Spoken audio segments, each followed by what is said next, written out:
ወደ ቲቶ ምዕራፍ 2 አንተ ግን ሕይወት ለሚገኝበት ትምህርት የሚገባውን ተናገር። ሽማግሌዎች ልከኞች፣ ጭምቶች፣ ራሳቸውን የሚገዙ፣ በእምነትና በፍቅር በመጽናትም ጤናሞች እንዲሆኑ ምከራቸው።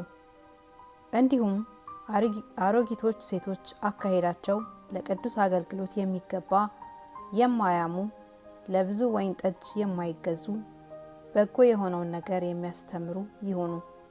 ቆነጃጅትም የእግዚአብሔር ቃል እንዳይሰደብ ባሎቻቸውን የሚወዱ፣ ልጆቻቸውን የሚወዱ፣ ራሳቸውን የሚገዙ፣ ንጹሖች፣ በቤት የሚሰሩ፣ በጎዎች፣ ለባሎቻቸው የሚታዘዙ እንዲሆኑ ይምከሯቸው። ጎበዞችም እንዲሁ ራሳቸውን እንዲገዙ ምከራቸው። የሚቃወም ሰው ስለኛ የሚናገረውን መጥፎ ነገር ሲያጣ እንዲያፍር በነገር ሁሉ መልካምን በማድረግ ምሳሌ የሚሆን ራስህን አሳይ።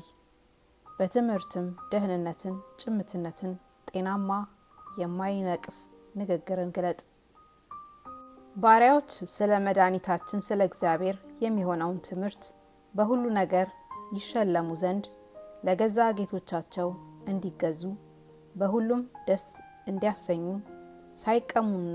ሳይቃወሙና ሳይሰርቁም በጎ ታማኝነትን ሁሉ እንዲያሳዩ ምከራቸው። ሰዎችን ሁሉ የሚያድን የእግዚአብሔር ጸጋ ተገልጧልና፣ ይህም ጸጋ ኃጢአተኝነትንና ዓለማዊን ምኞት ክደን የተባረከውን ተስፋችንን እርሱም የታላቁን የአምላካችንንና የመድኃኒታችንን የኢየሱስ ክርስቶስን ክብር መገለጥ እየጠበቅን ራሳችንን በመግዛትና በጽድቅ እግዚአብሔርንም በመምሰል በአሁኑ ዘመን እንድንኖር ያስተምረናል። መድኃኒታችንም ከአመፅ ሁሉ እንዲቤዠን መልካሙንም ለማድረግ የሚቀናውን ገንዘቡም የሆነውን ሕዝብ ለራሱ እንዲያነጻ ስለኛ ነፍሱን ሰጥቷል። ይህን በሙሉ ስልጣን ተናገርና ምከር፣ ገስጽም፣ ማንም አይናቅህ።